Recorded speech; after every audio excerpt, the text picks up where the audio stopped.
Akhir-akhir ini banyak kasus masyarakat yang terlilit pinjol, tidak bisa membayar, dan akhirnya mendapatkan perlakuan-perlakuan yang keras dari debt collector dan membuat kehidupan menjadi kacau. Kenapa itu bisa terjadi dan apa yang bisa kita lakukan untuk mengantisipasi hal itu? Simak presentasi berikut ini. Baik, kebanyakan pinjol-pinjol yang bermasalah yang menyebabkan masyarakat ini terlilit adalah pinjol-pinjol yang ilegal. Sehingga kita harus berhati-hati dan menentukan mana pinjol yang sudah berizin OJK dan mana yang ilegal. Jadi di presentasi kali ini saya akan membawakan tentang menghadapi jeratan pinjol dan bagaimana peran pemerintah, masyarakat itu sendiri, dan mahasiswa sebagai agen perubahan dalam menyikapi dan melawan praktik pinjol ilegal. Nama saya Heri Setiawan, mahasiswa Universitas Sabar Asia jurusan PJJ Manajemen. Pinjol ilegal itu memiliki ciri-ciri sebagai berikut. Yang pertama itu yang pasti tidak memiliki izin OJK. Ya, pinjol ini beroperasi di luar pengawasan hukum dan regulasi keuangan yang berlaku di Indonesia. Yang kedua, melalui platform tidak resmi, biasanya melalui media sosial, iklan-iklan, SMS, spam, dan bahkan tautan mencurigakan. Yang ketiga, seringkali menyalahgunakan data, mengakses kontak, galeri, dan data pribadi tanpa izin dari pengguna itu sendiri. Per akhir tahun 2023, data menunjukkan ada 18 juta pinjaman aktif, baik itu yang legal maupun yang ilegal. Dan ada ratusan entitas ilegal yang diblokir oleh Satgas setiap tahun. Dan faktanya adalah pinjaman online ini tidak memerlukan adanya jaminan, sehingga sangat mudah untuk diakseskan, sangat mudah untuk diberikan, dan dibalik semua itu tersembunyi akibat atau dampak yang sangat mematikan. Mulai dari bunga yang mencekik, penagihan yang tidak etis, dan penyalahgunaan data pribadi. Pemerintah di sini bisa berperan seperti apa sih? Pemerintah di sini bisa mengatur regulasi untuk memberikan izin edar bagi entitas-entitas yang memberikan pinjaman online. Yang pertama, melalui OJK sebagai regulator. OJK bisa mengatur, mengawasi, dan memberikan izin kepada seluruh platform pinjol yang beroperasi di Indonesia dan memenuhi syarat dan memenuhi kriteria sehingga tidak merugikan masyarakat. Kemudian yang kedua, sinergi lintas lembaga antara OJK, Polri, Kominfo untuk penindakan tegas terhadap entitas-entitas ilegal. Yang ketiga adalah penegakan hukum, menutup platform ilegal dan memproses pelaku secara hukum untuk memberikan efek jerak agar tidak terjadi hal-hal serupa di kemudian hari.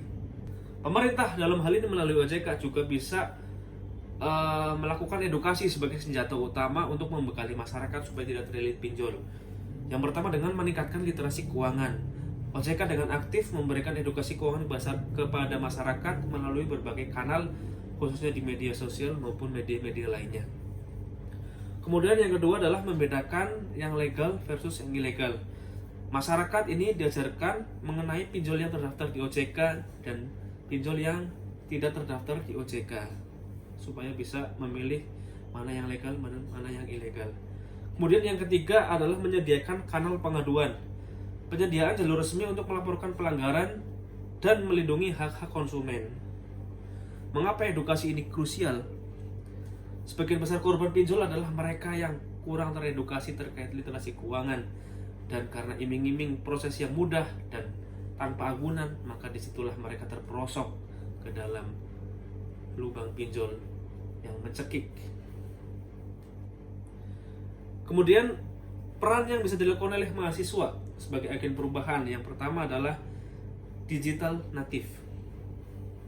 Mahasiswa bisa terjun ke masyarakat pada saat KKN maupun bahkan pada saat kehidupan sehari-hari untuk mengajarkan masyarakat di sekitarnya, terutama terkait pentingnya kehati-hatian dalam transaksi keuangan, meningkatkan literasi keuangan, menyebarkan informasi-informasi yang positif dan lain sebagainya. Yang kedua adalah melakukan edukasi komunitas. Nah, Seringkali kita jumpai acara-acara seperti pengabdian masyarakat. Nah, di situ bisa disisipkan atau diselipkan materi tentang literasi keuangan supaya menghindari pinjaman-pinjaman ilegal. Yang ketiga adalah ketahanan sosial. Membangun budaya literasi keuangan, kembali lagi, literasi keuangan yang kuat di tingkat akar rumput, di tingkat masyarakat.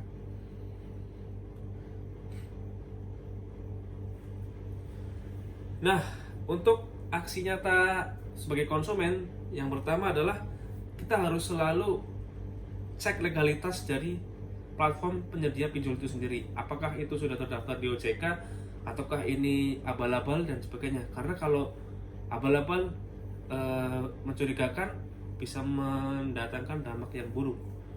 Kemudian jangan tergoda oleh promosi. Misalkan ada yang bilang nomor telepon kamu sudah 10 tahun, bisa dicairkan 10 juta. Wah, jangan tergoda hal-hal yang seperti itu, karena itu biasanya promosi-promosi yang tidak masuk akal. Kemudian evaluasi kemampuan. Nah, ketika kita ingin mengajukan pinjaman misalkan 10 juta, apakah kita mampu untuk membayar cicilannya? Kalau kita tidak mampu, maka kita harus menurunkan dan atau bahkan tidak meminjam ke pinjaman online itu sendiri. 3 langkah sederhana ini dapat melindungi Anda dari jeratan pinjaman online ilegal. Verifikasi selalu menjadi data kunci sebelum mengambil keputusan finansial. Nah, ciri-ciri konsumen cerdas di era digital yang pertama adalah menjaga data pribadi Anda. Jangan berikan akses kontak ataupun galeri aplikasi pada aplikasi yang tidak terpercaya. Yang kedua, berani melapor. Laporkan intimidasi ataupun pelanggaran etika melalui kanal resmi yang disediakan oleh OJK. Yang ketiga, tolak pinjaman yang ilegal. Tidak menggunakan pinjol ilegal adalah bentuk perlawanan yang paling nyata.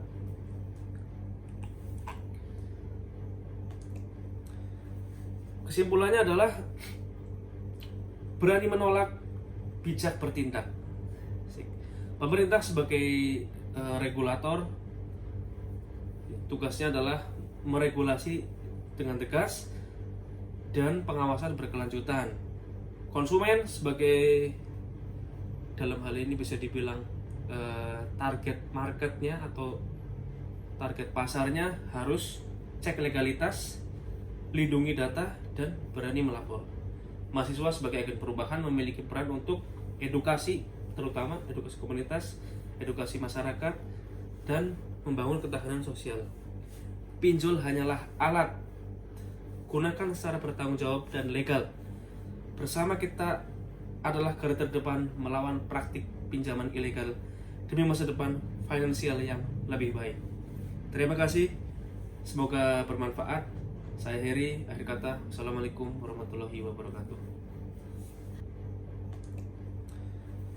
Kesimpulannya adalah berani menolak, bijak bertindak.